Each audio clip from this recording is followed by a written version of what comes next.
यूँ तो आपने हमेशा से अपनी बहू ऐश्वर्या राय बच्चन की तारीफ ही करते सुना होगा, वेटेरन एक्ट्रेस और एमपी यानी कि जया बच्चन को।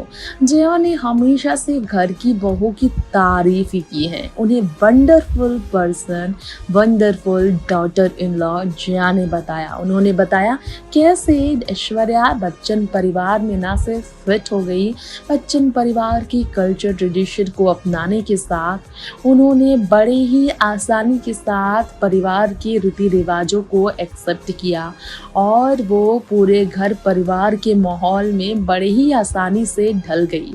लेकिन जया को अपनी बहू से आज तक सिर्फ एक बात की शिकायत रही और वो ये है कि ऐश्वर्या ने आराध्या की परवरिश के लिए खुद को ही भुला दिया था। ऐश्वर्या राय बच्चन को जया ने हमेशा चाहा कि वो बाहर भी निकले, अपने काम पर भी ध्यान दे, क्योंकि जया ने अपनी मर्जी से जिस तरह माँ बनने के बाद अपने बच्चों के लिए बॉलीवुड को अलविदा कहा, वो नहीं चाहती थी कि ऐश्वर्या भी ऐसा करे। ऐश्वर्या ने 5 साल तक, बेटी के जन्म के 5 साल तक बॉलीवुड को बाय बाय कह दिया था, बॉलीवुड से ब्रेक ले लिया था। अपनी फिटनेस, अपनी लाइफ पर्सनल जो है उस बारे में ख्याल करना छोड़ दिया था। आज ऐश्वर्या इतनी ज़्यादा वजनी है और पहले जैसे फिट नहीं है, पहले जैसी वो बिल्कुल भी स्लिम ट्रिम नहीं। अब वो हेल्दी लेकिन परफेक्ट मदर हैं वो, जो कि सिर्फ अपनी बेटी को आगे बढ़ाने के बारे में दिन रात सोचती हैं।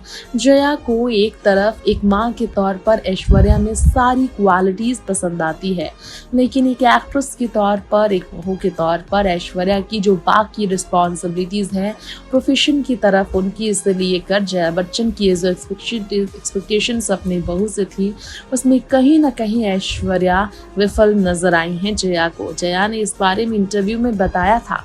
श्वेता ने तब जया को चुप कराना चाहा था कि प्लीज माँ आप ऐसा ना करें, क्योंकि जया ने कहा था कि वो हमेशा से चाहती थी कि इनकी बहू बाहर भी निकले, सिर्फ आराध्या को ही अपना जीवन में ना माने, उनकी भी अपनी जिंदगी है ये सोचे। लेकिन आराध्या के जन्म के बाद कुछ सालों तक तो ऐश्वर्या अपनी जिंदगी मानो भूल गई और किसी की नहीं सुनी। नेक्स्ट 9 लाइव से ऋतिक रिपोर्ट।